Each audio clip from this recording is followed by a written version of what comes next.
सत्य सनातन धर्म की मर्यादाओं, आस्था और विश्वास को रावण और कंस जैसे क्रूर राजा भी समाप्त नहीं कर पाए, तो स्टालिन और उनका परिवार क्या समाप्त करेगा।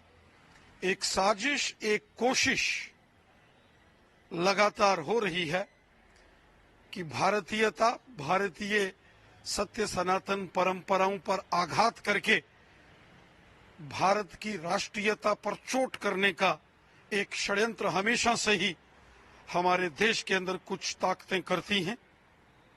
वो एम.के. स्टालिन हो, उनका परिवार हो, यहाँ के अंदर जो मार्क्सवादी हों, जो कम्युनिस्ट विचारधारा के लोग हों, जो अर्बन नक्सलाइट्स हों, हमारे देश के अंदर एक ऐसा गैंग है, एक षड्यंत्रकारियों का एक ऐसा टोला है जो कोशिश करता है कि भारत देश के अस्तित्व को मिटाया जाए, जो भारत देश की परंपराओं को, मर्यादाओं को और सत्य सनातन धर्म को हमेशा मिटाने की साजिश और कोशिश करते हैं, लगातार प्रोपेगेंडा करते हैं। लेकिन सत्य सनातन धर्म की जो मान्यताएं हैं, आस्था और विश्वास है, वो वैज्ञानिक तरीके से प्रतिपादित और सिद्ध किए गए हैं। ये एक जीवन जीने की पद्धति है जो इस ब्रह्मांड के अंदर, इस पृथ्वी के ऊपर इन सत्य सनातन धर्म की मर्यादाओं द्वारा सिखाई गई, और हर एक श्रद्धालु, हर एक वो व्यक्ति जो इन मर्यादाओं का पालन करता है, वो विश्व कल्याण और विश्व बंधुत्व की बात करता है, सबको साथ लेकर चलने की बात करता है, अमन, शांति, भाईचारा और प्यार मोहब्बत की बात करता है, और अपने देश, अपनी मातृभूमि के प्रति कटिबद्ध होकर राष्ट्रभक्ति से ओतप्रोत होता है। वो सारी ताकतें जो भारत देश का विरोध करती हैं, जो भारत देश को कमजोर करने की साजिश और षड्यंत्र करते हैं, ऐसे लोग हमेशा सत्य सनातन धर्म पर आघात और प्रतिघात करने की साजिश और कोशिश करते हैं। उनकी हर साजिश विफल होगी। ये एक षड्यंत्र हो रहा है। ये पहले भी इस प्रकार के षड्यंत्र हुए, लेकिन ये षड्यंत्रकारी कभी भी इस प्रकार के अपने इन मंसूबों में कामयाब नहीं होंगे। सर, जिस तरह एक 8 कर दिया है कि मैं नहीं इसमें जाऊंगा। बहुत लंबे समय से हमारे देश के अंदर एक मांग उठ रही थी कि एक देश में एक चुनाव होना चाहिए। लगातार देशवासियों की तरफ से, देश के जो बुद्धिजीवी लोग हैं, वो हमेशा से मांग कर रहे थे कि भारत देश में एक समय में ही सभी चुनावों की व्यवस्था हो जाए, अन्यथा हर 2 महीने के बाद देश के किसी न किसी भाग में कोई ना कोई चुनाव होते हैं। कभी लोकसभा का चुनाव, कभी विधानसभा का चुनाव, कभी जिला परिषद का, ब्लॉक परिषद का, कभी शहरी निकाय चुनाव और कभी पंचायतों का चुनाव। तो लगातार देश वासियों की तरफ से एक प्रचंड आवाज उठाई जा रही थी कि एक देश में एक चुनाव होना चाहिए, और देश का अरबों खरबों रुपए का खर्चा जो अलग अलग चुनाव पर होता है वो बचेगा, और ये सारा पैसा देश की डेवलपमेंट में, जनता की भलाई के लिए सदुपयोग में लाया जाएगा।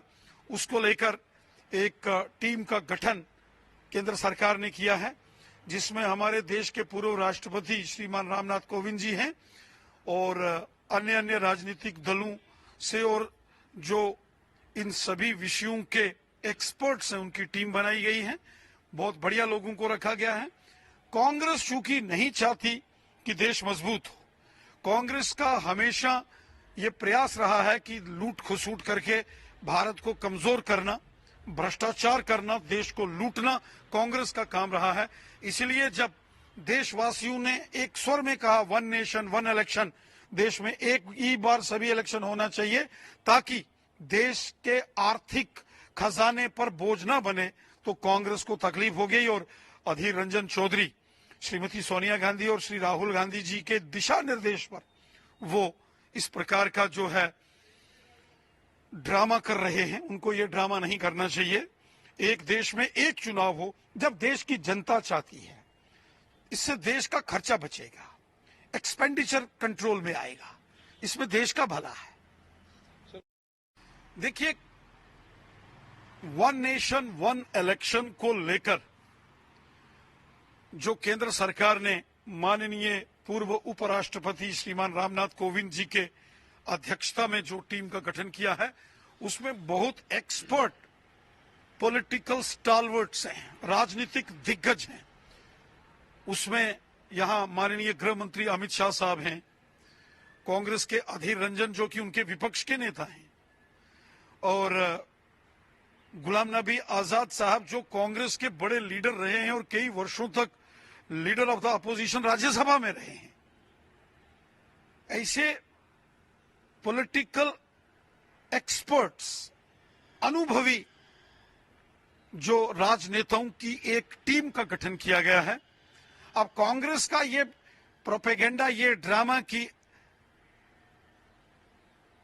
उनके अध्यक्ष खड़गे साहब को नहीं रखा, तो कांग्रेस को खड़गे साहब को लीडर ऑफ द अपोजिशन बनाना था ना। Leader of the opposition Lok Sabha में खड़गे साहब को तो बनाया नहीं श्रीमती सोनिया गांधी और श्री राहुल गांधी जी ने। लोकसभा में कांग्रेस ने अपना नेता चुना अधीर रंजन चौधरी जी को, तो स्वाभाविक है लीडर ऑफ द अपोजिशन को बनाना है।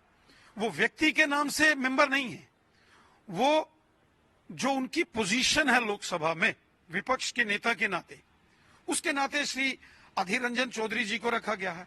अब कांग्रेस ने खुद खड़गे साहब को अगर वहां विपक्ष का नेता नहीं बनाया, तो उसमें भारतीय जनता पार्टी और मोदी साहब का क्या दोष है?